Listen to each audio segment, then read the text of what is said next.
Анамды жылатпағаның үшін, рухымды құлатпағаның үшін, рахмет әке.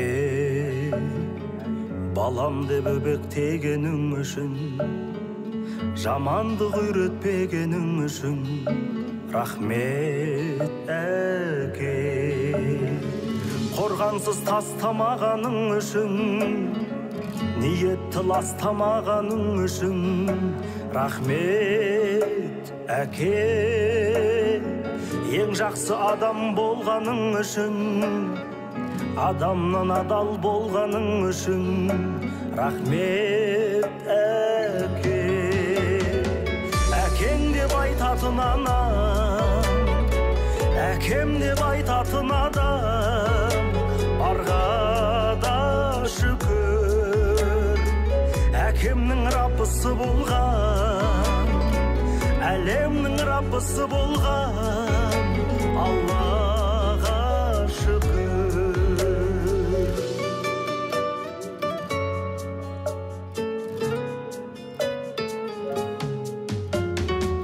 Жап-жарық жұмақ болғаның үшін, уақытша сынақ болғаның үшін, рахмет өмір. Тағдырды таңдамайтының үшін, адамды алдамайтының үшін, рахмет өмір. Әкеммен қауыштырғаның үшін, анаммен таныстырғаның үшін, рахмет өмір. Бар жоққа бөленбейтінің үшін, барлығын дәлелдейтінің үшін, рахмет өмір.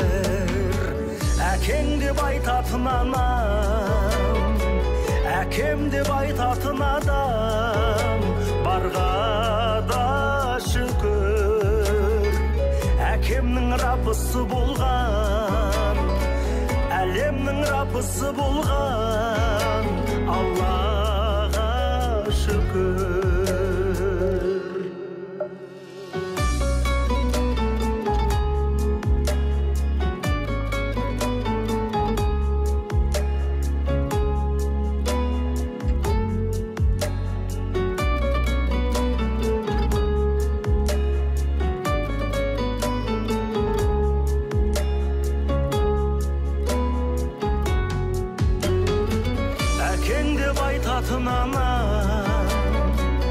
Әкем деп айтатын адам, барға да шүкір. Әкемнің раббысы болған, әлемнің раббысы болған, Аллаға шүкір. Басымнан сипайтын адам, басымнан сипайтын анам, барға да шүкір. Әкемнің раббысы болған, әлемнің раббысы болған,